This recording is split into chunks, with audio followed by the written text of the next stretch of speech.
Bueno, vamos a meternos de lleno en este análisis. Hoy queremos explorar un cambio psicológico casi invisible que está ocurriendo ahora mismo en la economía española y que la verdad nos afecta a todos en el día a día.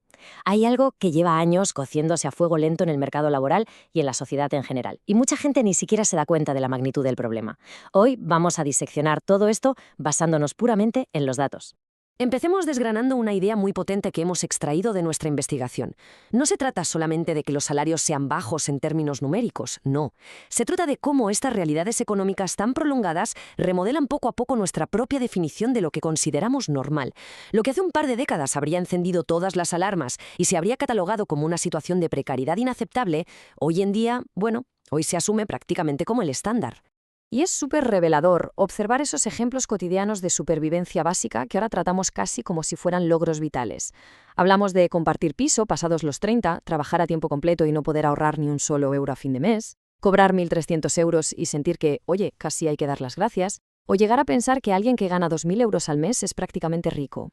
Todo esto refleja una adaptación brutal a la baja de nuestras expectativas. Y claro, todo esto nos empuja a hacernos una gran pregunta para enmarcar el resto del análisis.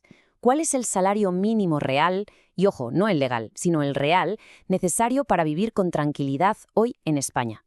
La clave de todo esto está en la palabra tranquilidad.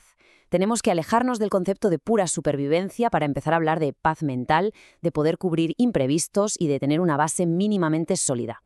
Pasamos a la primera sección, crecimiento frente a realidad, o lo que podríamos llamar la gran ilusión macroeconómica. Aquí hay un choque muy fuerte. Existe una clara disonancia cognitiva entre esas buenas noticias macroeconómicas que escuchamos y las luchas financieras reales de la gente de a pie. Por un lado, nos bombardean constantemente con narrativas sobre récords históricos de empleo o subidas del salario mínimo. Pero, por otro lado, la experiencia real en la calle muestra una caída sostenida del poder adquisitivo y de nuestro nivel de vida. Entonces, ¿cuál es el quid de la cuestión? Entender la diferencia fundamental entre un aumento nominal y una mejora real. Un aumento nominal es, básicamente, ver un número más alto en la nómina. Pero a ver, si ese número más alto compra menos bienes y servicios que antes por culpa de la inflación, pues no hay ninguna mejora real. El poder adquisitivo, que es la capacidad de compra genuina de ese salario, es lo que de verdad determina nuestra calidad de vida. Vamos con la segunda parte, el coste de vida real, cuando los datos chocan con la vida. Si miramos los números fríamente, se entiende perfectamente por qué cuesta tanto salir adelante. La lentísima evolución de los salarios a lo largo de los años compite contra un pico rapidísimo y súper agresivo de la inflación acumulada y de los costes de la vivienda. Es como si los salarios estuvieran sencillamente perdiendo la carrera. El coste de la vida ha metido la quinta marcha, mientras que los sueldos siguen atascados en primera. Ojo con esto, que es un detalle metodológico absolutamente vital y cambia la perspectiva. Depender de las medias matemáticas nos puede engañar muchísimo. El salario medio siempre se ve empujado hacia arriba por una pequeña minoría que cobra sueldos altísimos. Sin embargo, cuando nos fijamos en el salario más frecuente, es decir, el que más se repite de verdad en las nóminas en España, el panorama es muchísimo más revelador e ilustra de forma clarísima la realidad de la clase trabajadora.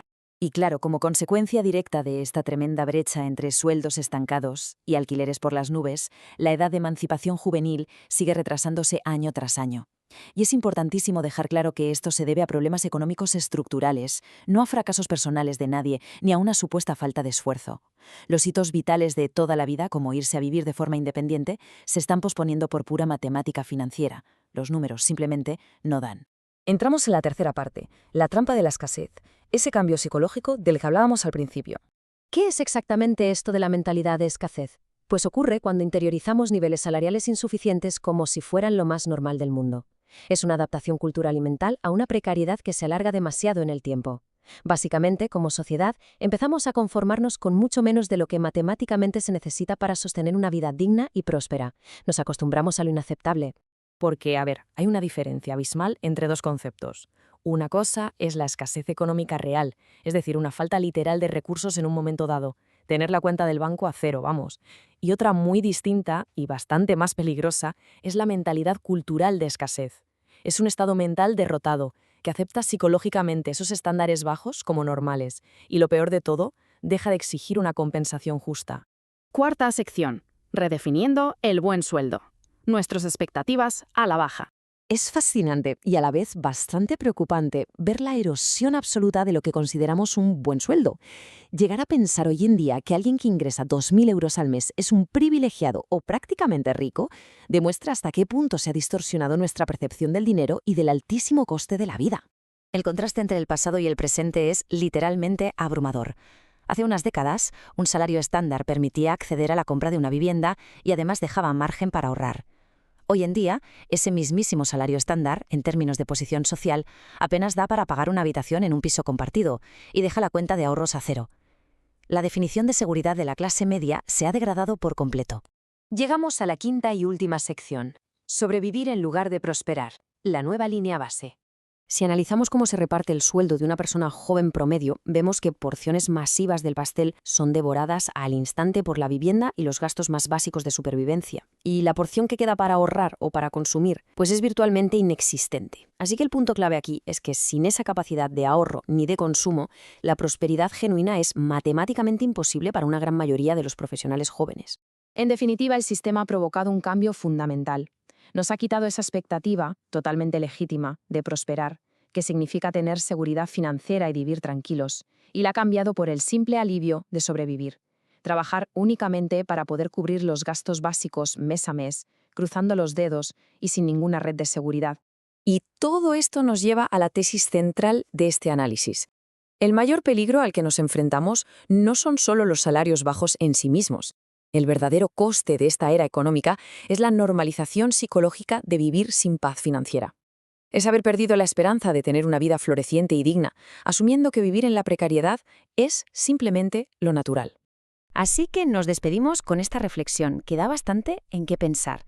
Si tener un trabajo a jornada completa ya no nos garantiza la seguridad financiera, ¿qué es lo que debemos dejar de aceptar colectivamente como normal? Entender los datos es el primer paso indispensable para cambiar nuestra mentalidad. Esperamos que este repaso por la dura realidad del mercado laboral os haya resultado súper interesante y revelador. Hasta el próximo análisis.